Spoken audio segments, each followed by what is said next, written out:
Hey, howdy, hello, and welcome to the show.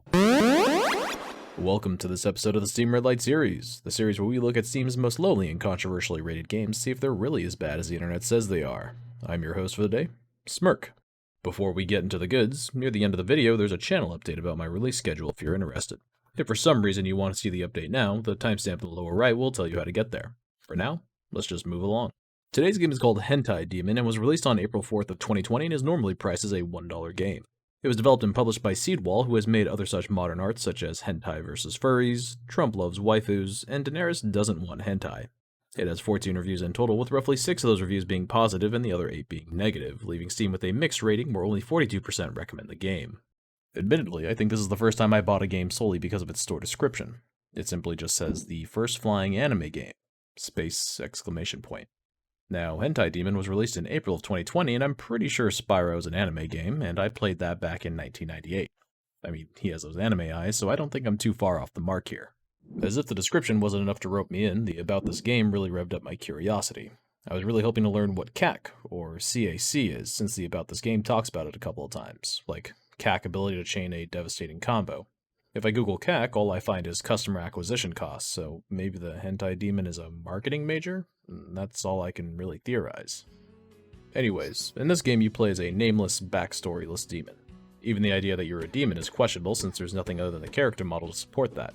For all we know, this person's one hell of a cosplayer. Apparently, anime casters and CACs have taken control of some treasures and scoured them across 6 distinct environments, and you have every intent of getting it back, for some reason.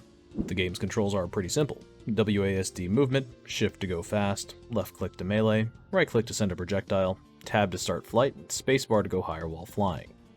You have stamina and health. Stamina decreases during flight or by going fast. You can combine both, which will take twice as much stamina, which recovers quickly as long as you're not using it.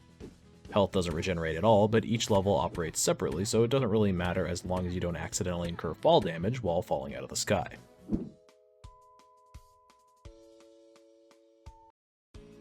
If you happen to die, you'll have to restart the whole level. Oh, the game also features these highly sought after camera angles. They just zoom in on the boobs or the ass, and Ninja is just an upskirt shot. The game features no nudity at all, so I actually have no clue why it's marked as adult only on Steam. The game is pretty short. I collected all 42 chests in about an hour across the 6 levels, so this review will be pretty short in turn since there isn't a whole lot to talk about. So let's move on to what I liked about the game.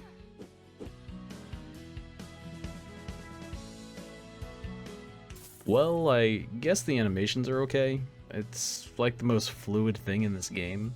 Even then, you can still walk while attacking and the animation doesn't change at all, so some things just look weird. And so to reiterate, the animations, they're okay. Alright, let's move on to the things that were a little less than okay.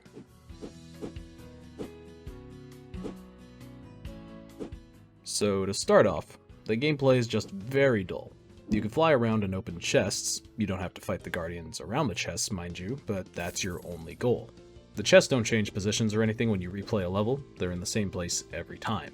The flying takes a little bit of getting used to, and the physics are just a little disconnected since the fastest way to climb a tall mountain is to just fly into it head first.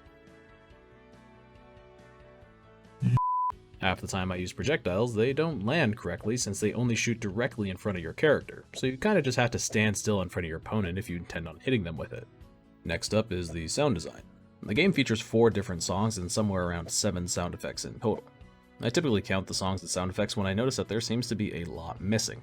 The only sound effects in the game are when either you or an enemy get hit, 2 different self-sword swinging sounds, a projectile is being tossed, a chest being opened, or when the cat swings their sword. This means that there's no walking, landing, flying, or death sounds, which just seems too important to overlook. For music, first off, all the songs sound like karaoke versions of various anime openings.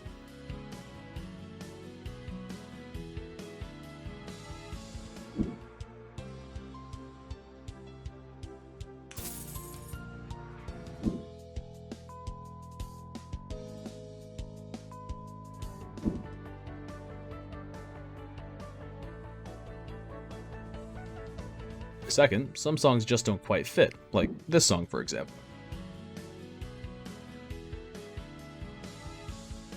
It's way too happy for me to be sitting around what seems like a swamp where dead people come and hang out. Some of the songs also get repeated too often. There's 4 different songs between 6 differently themed levels alongside the title screen song, and that's just too few. Lastly, nothing about this game is rewarding. Collecting all the chests across all the levels gets you nothing, not even an achievement. It's kind of funny because the Steam page mentions collect all 7 gold boxes per level to get your achievements, but I knew this wouldn't work since adult-only games can't have achievements. When you collect all 7 boxes, you just get a congratulations screen and then get ported back to the main menu. I guess if someone bought the game to tenderize their meat to the Hentai Demon, that's cool, and I guess that could be considered rewarding, but you really could have just used the Steam store trailer. It has the same content. Anyway, that's about all we need to cover. Let's move on to the verdict.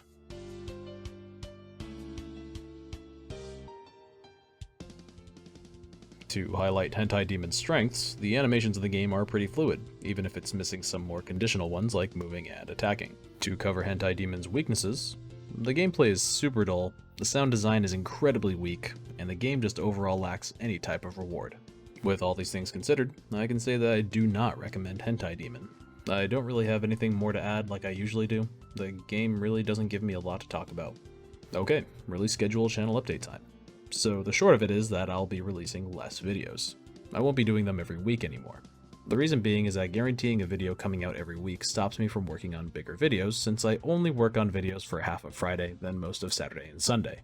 Doing a Redlight a week takes up all the time in those days. For example, I'd like to do the 13 remake that was requested many months ago, but I wanted to play the classic version first and then the remake, and I just can't do that plus making the video that weekend. So I can't even consider longer games as Redlight candidates since I have to turn the video around so fast. Redlight isn't dying or anything, but here's what'll happen. Essentially, if I don't see an interesting Steam Redlight candidate, whether newly released, old, or suggested, then I'll spend the weekend working on another video project. It won't always be a Redlight episode, but it will be something else video game related, and it'll be something that takes longer than the 14 hours I usually spend on my weekly videos, either because I need more time to work on playing the game, articulating my thoughts, or just editing the video. But I'll always be working on something for the channel. If you want to keep up with me or talk to me about what I'm working on, you can always reach out to me via social media. Even though it looks like I don't use it, I do get all the notifications. You could also drop me an email at hi.smirk@smirkworks.tv and I'll also get those. You can also comment here since I look at all those comments as well. So if you want to keep in touch, you've got options. Well, that about wraps us up. Thanks for watching. Don't forget to do the things like the video, comment your thoughts on the game or the review, follow the social media links in the description below, and subscribe if you couldn't shirk the smirk. If you're feeling generous, hit the bell, and maybe I'll see you in the next video.